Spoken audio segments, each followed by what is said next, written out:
शिफालय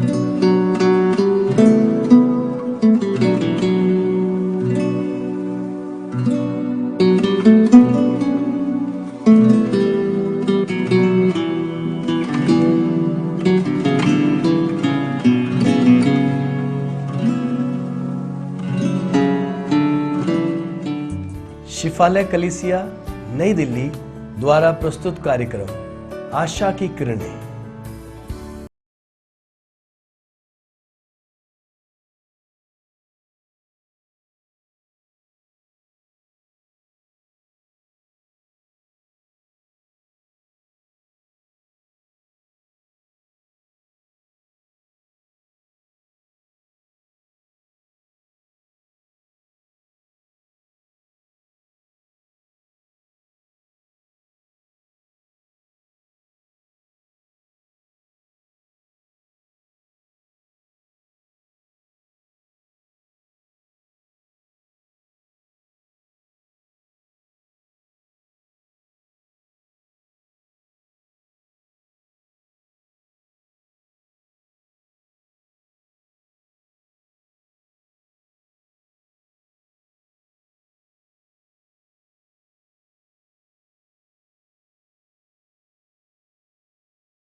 कि कैसे परमेश्वर पराजय को विजय में बदलने वाला परमेश्वर। और इसके लिए हम बाइबल का जो भाग लेंगे वो होगा यूहन्ना उसका 2 अध्याय पहली आयत से लेकर के 11वीं आयत तक। John chapter 2 versus 1 through 11। इन आयतों से यूं तो हम बहुत परिचित हैं। एक बहुत ही लोकप्रिय कहानी है, यीशु मसीह के जीवन की घटना है ये। इतना ही नहीं, यीशु मसीह का पहला चमत्कार है। हाँ, आपने सही पहचाना, काना नाम के गांव में यीशु ने पानी को दाखरस में बदल दिया। आइए इस कहानी में थोड़ा डूबे, वचन में डूबे और इस कहानी के अंदर से कुछ रहस्यों को हम प्राप्त करें, जीने के लिए कुछ सबक, कुछ पाठ हासिल करें। तो मैं पढ़ना चाहूंगा पहली आयत से। यहां लिखा है, फिर तीसरे दिन गलील के काना में किसी का विवाह था और यीशु की माता भी वहां थी। यीशु और उसके चेले भी उस विवाह में निमंत्रित थे। जब दाखरस घट गया तो यीशु की माता ने उससे कहा, उनके पास दाखरस नहीं रहा। यीशु ने उससे कहा, हे महिला, मुझे तुझसे क्या काम, अभी मेरा समय नहीं आया। उसकी माता ने सेवकों से कहा, जो कुछ वह तुमसे कहे वही करना। वहां यहूदियों के शुद्ध करने की रीति के अनुसार पत्थर के 6 मटके धरे थे, जिनमें 2-2, 3-3 मन समाता था। यीशु ने उनसे कहा, मटकों में पानी भर दो। उन्होंने उन्हें मुंह भर दिया। तब उसने उनसे कहा, अब निकालकर भोज के प्रधान के पास ले जाओ। और वे ले गए। जब भोज के प्रधान ने वो पानी चखा जो दाखरस बन गया था और नहीं जानता था कि वो कहां से आया है, परंतु जिन सेवकों ने पानी निकाला था वे जानते थे, तो भोज के प्रधान ने दूल्हे को बुलाकर उससे कहा, हर एक मनुष्य पहले अच्छा दाखरस देता है और जब लोग पीकर छक जाते हैं तब मध्यम देता है, परंतु तूने अच्छा दाखरस अब तक रख छोड़ा है। यीशु ने गलील के काना में अपना ये पहला चिन्ह दिखाकर अपनी महिमा प्रकट की और उसके चेलों ने उस पर विश्वास किया। तो ये थी यीशु मसीह के जीवन की घटना। यीशु मसीह का पहला चमत्कार, पानी को दाखरस में बदल दिया। एक एक आयत के ऊपर रुक रुक के थोड़ा सा हम ध्यान करेंगे। इस शादी में जो गलील प्रांत के काना गांव में हो रही थी। यीशु मसीह, उनकी मां मरियम और यीशु मसीह के चेले निमंत्रित थे और यीशु मसीह वहां पहुंच गए। सबसे बड़ी खुशी की बात जब हम यीशु मसीह के बारे में करते हैं वो ये है कि जहां से भी यीशु को निमंत्रण मिलता है वहां वो पहुंचते हैं। आपके और मेरे जीवन में, आपके और मेरे परिवार में अगर यीशु को निमंत्रण दिया गया है तो ऐसा हो ही नहीं सकता कि वो आपके निमंत्रण से मुंह मोड़ दे। हां, जिस व्यक्ति को हम निमंत्रित करके बुलाते हैं उस व्यक्ति का हम आदर करते हैं, सम्मान देते हैं। इसी तरह अगर यीशु को हम अपने जीवन में निमंत्रित करते हैं तो यीशु मसीह को सम्मान देना ना भूलें। हमारे जीवन में यीशु को अच्छी जगह मिलनी चाहिए। यीशु मसीह पहुंच गया उस शादी के अंदर, पर क्या हुआ? शादी में अचानक से दाखरस खत्म हो गया। आप और मैं शादी के लिए कैसी तैयारियां करते हैं? सबसे अच्छी तैयारियां। भोजन बनाने के लिए हम सबसे अच्छे हलवाई को बुलाते हैं। अगर 100 लोगों को बुलाया है तो शायद 125 या 150 लोगों के लिए भोजन तैयार करते हैं। क्यों? शादी में लोग अक्सर सबसे ज्यादा याद रखते हैं भोजन को, खाने को। शादी के बारे में बात ही लोग भोजन को लेकर के करते हैं और भोजन के पीछे कितनी लड़ाइयां हो जाती हैं। ऐसे में अगर शादी के अंदर भोजन कम पड़ गया तो मेजबान परिवार की, हमारे यहां लड़की के परिवार की कितनी बेइज्जती हो जाती है। तो हम खास ध्यान देते हैं भोजन कुछ ज्यादा बनाया जाए और सबसे अच्छा भोजन तैयार किया जाए। यहूदियों की शादियों में और यहूदियों के किसी भी जश्न में, त्योहार में दाखरस, अंगूर का ताजा रस पिलाना वहां की परंपरा थी। जैसे हम लोग शरबत पिलाते हैं, वहां पर चूंकि अंगूर की पैदावार बहुत ज्यादा है तो वहां दाखरस को उस तरह का स्थान दिया गया है। अब इस परिवार ने पूरी तैयारी की थी, सबसे अच्छा दाखरस तैयार किया था, जरूरत से ज्यादा दाखरस तैयार किया था, परंतु क्या हुआ? दाखरस खत्म हो गया। अब परिवार की बेइज्जती, क्योंकि बहुत से मेहमान अभी आए हुए हैं, उन तक दाखरस पहुंचा ही नहीं और दाखरस खत्म हो गया। इस परिवार के लिए एक पराजय की स्थिति बन गई, बेइज्जती, अपमान की स्थिति बन गई। इनको नहीं मालूम था अब हम करें तो क्या करें। 1-2 ग्लास दाखरस की बात होती तो आस पड़ोस से उधार मांग लेते, पर ये तो शादी के बारे में बात कर रहे हैं, यहां इतना दाखरस चाहिए, कहां से प्रबंध होगा? इनको कुछ नहीं मालूम। ऐसे में क्या करें? प्यारे मित्रों, हम भी तो जीवन के अंदर ऐसी परिस्थितियों में आ फंसते हैं जहां पर हमारे सामने सीधा अपमान होता है, हमारे सामने पराजय की स्थिति होती है, किसी भी वक्त हमारी बेइज्जती हो सकती है। ऐसी परिस्थिति में हम जाकर खड़े हो जाते हैं, हमें कोई रास्ता दिखाई नहीं देता कि हम करें तो क्या करें।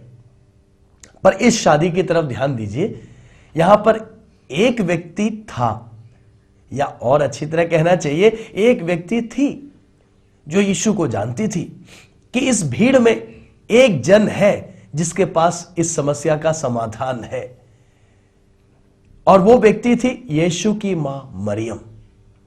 यीशु की मां मरियम जानती थी कि यीशु मसीह बुलाए हुए मेहमानों में से मात्र एक साधारण सा मेहमान नहीं है, एक साधारण इंसान नहीं है, बल्कि इंसान से बढ़कर परमेश्वर का पुत्र और मानव जाति का मसीहा है। उसका नाम ही यीशु यह कहकर रखा गया था कि वो लोगों का उद्धार करेगा। उद्धार यानी केवल पापों से उद्धार नहीं, बल्कि समस्याओं से उद्धार, कर्ज, परेशानियां, बीमारियां, निराशा, बुरी आदतें, तकलीफें, इन सब बातों से उद्धार, छुटकारा देने वाला। यीशु की मां मरियम बड़ी आस लगाए, बड़े विश्वास के साथ यीशु के पास गई, इस कामना के साथ कि यीशु मसीह समस्या का समाधान कर देंगे, कोई ना कोई हल जरूर निकल जाएगा। और वो आकर कहने लगी कि हे यीशु, यहां दाखरस खत्म हो गया। यीशु मसीह ने अपनी मां से कहा, ऐ स्त्री, तेरा मेरा क्या लेना देना। यहां पर यीशु मसीह ने अपनी मां का अपमान नहीं किया, बल्कि यीशु मसीह अपने जवाब के द्वारा कुछ और प्रस्तुत करना चाह रहे थे कि मरियम के साथ यीशु मसीह का मां का रिश्ता तो है, पर यीशु मसीह उनके पुत्र से भी बढ़कर हैं। मरियम के पास समाधान नहीं था, समाधान था यीशु के पास, परमेश्वर के पुत्र के पास, मसीहा के पास। इसलिए मरियम यीशु के पास आई थी। यीशु मसीह के कड़वे जवाब से मरियम निराश नहीं हुई। प्यारे मित्रों, हमारी समस्याओं के बीच में हमें मरियम की तरह यह पता होना चाहिए कि मेरी समस्याओं का समाधान यीशु के पास है, और हमें अफरा तफरी में इधर उधर भागने की जरूरत नहीं है, दर दर पे जाके खटखटाने की जरूरत नहीं है। हमें आना है केवल उसके पास जिसकी महिमा से हम वाकिफ हैं। यीशु मसीह परमेश्वर होकर भी जो मनुष्यों के बीच में आकर जिसने डेरा किया, उसके पास हमारी परिस्थिति का समाधान है। कौन सा रास्ता लेना है, उस रास्ते को वो दिखा सकता है। बंद दरवाजों को हमारे लिए वो खोल सकता है। हमारे परेशानियों का हल वो दिला सकता है। ऐसा एक अटल विश्वास हमारे अंदर होना चाहिए। कई बार जब हम परमेश्वर के पास बड़ी उम्मीदों को लेकर जाते हैं, परिस्थिति का रुख और बिगड़ सकता है। शायद जैसा हम चाहते थे उससे भी बुरा कुछ हो सकता है। जैसी हमने उम्मीद की थी वैसा जवाब शायद परमेश्वर से ना मिले, परंतु ढाढ़स ना छोड़िएगा। यीशु पर जो हमारा विश्वास है वो अडिग बना रहे, क्योंकि प्रभु के काम करने का एक वक्त आएगा। भले ही वो हमारे तरीकों से काम ना करे, वो अपने तरीके से काम करेगा, पर हमारी समस्या का समाधान जरूर लेकर के आएगा। यीशु ने तब तो कहा मेरा समय नहीं आया, तो मरियम ने क्या कहा? मरियम ने कहा ये जो कुछ भी कहे वैसा ही करना। वहां कुछ दास लोग खड़े थे, उनसे कहा ये जो कुछ भी कहे वैसा ही करना। प्यारे मित्रों, इसे हम एक बड़ा मंत्र समझ सकते हैं। हर पराजय को विजय में बदलने का एकमात्र रास्ता क्या है? जो मरियम ने कहा कि यीशु जो कहे वैसा ही करो। प्रभु का वचन जो सिखाता है, अगर हम वैसा करेंगे, प्रभु हमें जैसी हिदायत देता है, प्रभु जैसा मार्गदर्शन देता है, अगर हम वैसा करेंगे तो निश्चय ही हमारे जीवन का हर पराजय विजय में बदल जाएगा। थोड़ी देर के बाद वक्त आ गया। यीशु मसीह ने उन दासों से कहा उन घड़ों को जरा देखो। तो वहां आंगन में पत्थर के 6 घड़े रखे हुए थे, जिसमें पीने का पानी नहीं था, बल्कि मेहमानों के पांव धोने का पानी था। यहूदियों की रीति के अनुसार जब मेहमान घर के अंदर आता है तो पांव धोकर उन्हें अंदर उनका स्वागत होता था। वो घड़े अब खाली थे क्योंकि सारे मेहमान आ चुके हैं। यीशु मसीह ने कहा उन घड़ों में पानी भर दो। सेवकों ने वैसा ही किया जैसा यीशु ने कहा। हमें भी बिल्कुल वैसा ही करना है जैसा यीशु कहे। शायद हमें समझ में नहीं आएगा ऐसा करने से क्या फायदा होगा, शायद हमारी बुद्धि को वो सही भी ना लगे, क्योंकि अब उन पत्थर के घड़ों में पानी भरने का कोई मतलब नहीं है। पर सेवकों ने यीशु की बात मान ली। अगला यीशु ने क्या कहा? यीशु ने कहा इसमें से पानी निकालो और भोज के दावत के प्रधान को जाकर दो। सेवकों ने वैसा ही किया, पानी निकाला और भोज के प्रधान के पास पहुंच गए। तो क्या देखते हैं? पानी दाखरस में बदल गया। पराजय की स्थिति विजय में बदल गई, निराशा आशा में बदल गई। प्यारे मित्रों, पानी में कोई स्वाद नहीं होता, पानी का कोई रंग नहीं होता, पानी में कोई महक नहीं होती, परंतु उस दिन यीशु मसीह ने साधारण से पानी को दाखरस में बदल दिया। जहां रंग नहीं था वहां एक अद्भुत रंग ला दिया। जहां कोई महक नहीं थी, एक अद्भुत महक, दाखरस की महक वहां पैदा कर दी। जहां कोई स्वाद नहीं था वहां अद्भुत स्वाद पैदा कर दिया, अर्थात उस परिवार के पराजय को विजय में बदल दिया। हां प्यारे मित्रों, जब यीशु को हम अपने जीवन में निमंत्रण देते हैं, हमारे पराजय की स्थिति के अंदर, चुनौतियों के बीच में जब हम यीशु के पास जाते हैं और जब विश्वास में अडिग रहते हैं और वो जो कहे वैसा ही जब हम करने के लिए, आज्ञाकारिता के लिए अपने आप को समर्पित कर देते हैं, तो पानी दाखरस में बदल जाता है, पराजय विजय में बदल जाता है। मैंने एक बार प्रभु से पूछा कि प्रभु, पानी दाखरस में कब बदला? प्रभु ने एक अद्भुत जवाब दिया। प्रभु ने कहा, आज्ञाकारिता के पथ पर पानी दाखरस में बदल गया। On the way of obedience water turned into wine. हां मित्रों, मुझे देखने वाले दर्शकों, आज्ञाकारिता के पथ पर पानी दाखरस में बदल जाता है। आपके जीवन की समस्याओं का हल निकल जाएगा, आपके श्राप और बंधन टूट जाएंगे, शैतान के द्वारा लाई गई हर एक चुनौती का समाधान हो जाएगा, आप विजय में चल पाएंगे। कब? यदि हम आज्ञाकारिता का पथ लें।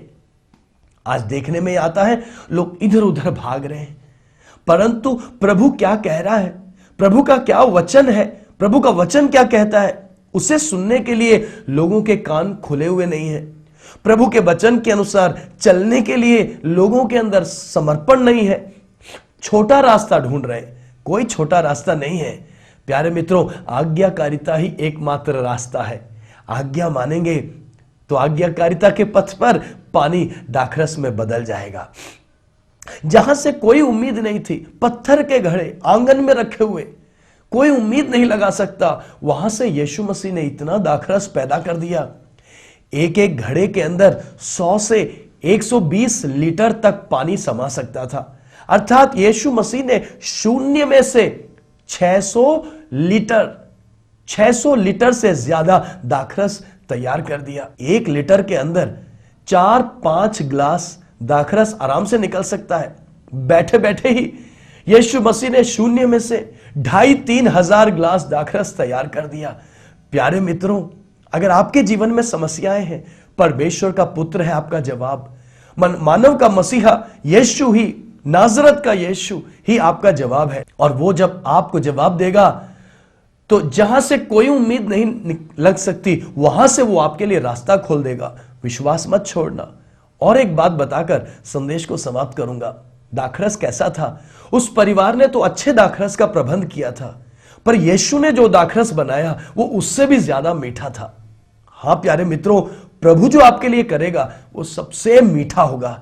हिम्मत ना हारिए, निराश ना होइए। अपनी निराशाओं को प्रभु के पास ले जाइए, अपने पराजय को प्रभु के पास ले जाइए। आज्ञा मानिए। यीशु का स्पर्श आते ही पानी दाखरस में बदल जाएगा और सबसे मीठा दाखरस आपके जीवन में तैयार हो जाएगा। आपका जीवन औरों के लिए आशीष की वजह बन जाएगी। आज मेरी यही प्रार्थना है, प्रभु आपके जीवन में एक अद्भुत काम करे। मैं आपके लिए प्रार्थना करना चाहता हूं। आइए मेरे साथ अपनी आंखों को बंद करें। प्यारे प्रभु, इस संदेश को देखने वाले अनेकों लोगों के जीवन के अंदर पराजय की स्थिति होगी। उनके जीवन का दाखरस खत्म हो गया होगा, खुशियां खत्म हो गई होंगी। हे प्रभु, आनंद खत्म हो गया होगा। अब चारों तरफ केवल निराशा ही निराशा दिख रही होगी। ऐसे में प्रभु, आज जैसे प्रभु तूने पानी को काना की शादी में, काना गांव के अंदर की शादी में दाखरस में बदल दिया, आज विश्वास करने वाले इन लोगों के जीवन में, हमारे प्रिय दर्शकों के जीवन में पानी को दाखरस में बदल दे प्रभु, पराजय को विजय में बदल दे। मैं आपका दास होने के नाते यीशु मसीह के नाम में इस वक्त आशीष कहता हूं लोगों के ऊपर। मैं चाहता हूं प्रभु, प्रार्थना करता हूं कि बीमार चंगे हो जाएं, दुष्टात्माएं निकल जाएं, बंधन टूट जाएं और लोगों के जीवन के अंदर अद्भुत मिठास, स्वाद, ईश्वरीय महक और परमेश्वर का रंग छा जाए। इस वचन के द्वारा, इस प्रार्थना के द्वारा सुनने वाले और देखने वालों के ऊपर यीशु नाम से अनेकों चमत्कारों की आज्ञा करता हूं। और धन्यवाद प्रभु, आपने हमारी प्रार्थना सुन ली। यीशु मसीह के नाम में हम ये प्रार्थना मांगते हैं, आमीन। अगर आपने विश्वास किया है, प्रभु आपके जीवन में एक चमत्कार कर रहा है और कर चुका होगा, अपनी गवाही हमें जरूर भेजें। धन्यवाद।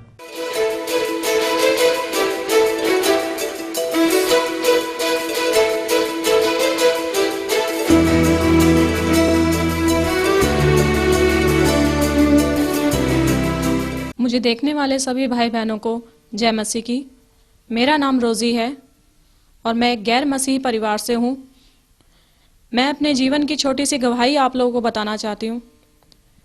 मैं बचपन से ही बहुत ईर्ष्या और बैर भाव, मेरे जीवन में बहुत अशांति भरी हुई थी और मैं ऐसे ही बड़ी होती चली जा रही थी। ये सब बुराइयां मेरे जीवन में बहुत ज़्यादा भरी हुई थी और इस व्यवहार से मेरे परिवार वाले भी मुझसे खुश नहीं थे। उसके बाद मेरी शादी हो गई। जिस व्यक्ति से मेरी शादी हुई वो यीशु पर विश्वास रखते थे। शादी के बाद भी मेरा व्यवहार वैसा ही रहा जैसे शादी से पहले था और मेरे पति ने भी मुझे यीशु के बारे में बताना चाहा, बाइबल के बारे में बताना चाहा, लेकिन मैंने अनसुना कर दिया और मैंने कई बार इस क्रोध में आकर आत्महत्या करने की सोचा। उसके बाद हमारे 2 बच्चे हुए, जन्म से ही बहुत बीमार रहने लगे और उस कारण भी हमारे बीच में बहुत तनाव रहने लगा। उस तनाव के कारण हम दोनों ने अलग होने का फैसला किया, तलाक लेने का भी सोचा। ऐसे ही हमारा जीवन चलता गया। उस जीवन में चलते चलते मेरी मम्मी की मृत्यु हुई। मम्मी की मृत्यु हुई तो उन्होंने मुझे देखना चाहा। उस क्रोध के कारण, उस बैर भाव के कारण मैंने अपनी मम्मी का भी चेहरा नहीं देखना चाहा। मेरे मन में, मेरे जीवन में इतनी अशांति थी, मैंने उसी को महत्व समझा। फिर ऐसे चलते चलते जीवन में 12 साल बीत गए।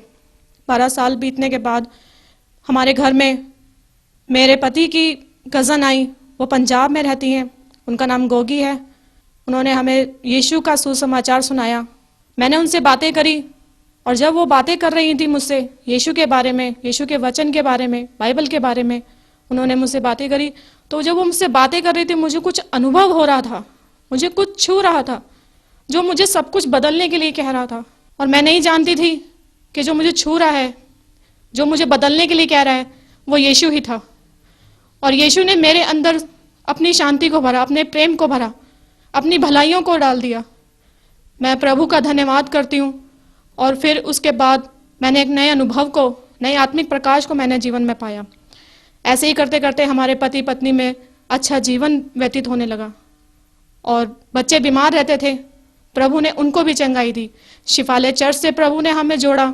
हमारे पास्टर शिबू जी ने बच्चों के लिए प्रार्थनाएं करी, विश्वासियों ने प्रार्थनाएं करी और हमारे बच्चों को अद्भुत रीति से प्रभु ने छुआ। बेटे को साइनस प्रॉब्लम से छुटकारा दिया प्रभु ने, और बेटी को गेहूं से एलर्जी थी, प्रभु ने उसको चंगाई दी। हमारा आत्मिक प्रकाश बढ़ता चला गया और लोगों से हमारी संगति बढ़ती चली गई। मैं प्रभु का धन्यवाद करती हूँ और आप सभी बहन भाइयों को मैं आशीष देती हूँ प्रभु के नाम से कि प्रभु आपके भी जीवन को बदले। मेरे इस गवाही से सभी को जय मसीह की। पता नोट कर लीजिए। हमारा पता है शिफालय चर्च, RZ8M, गली नंबर 4, इंदिरा पार्क, कैलाशपुरी चौक के समीप, पालम कॉलोनी, नई दिल्ली 110045। और हमारा ईमेल है shibu27km, shibu27km@rediffmail.com। प्रभु हम सबको और आप सबको भी आशीष देता रहे। जय मसीह की।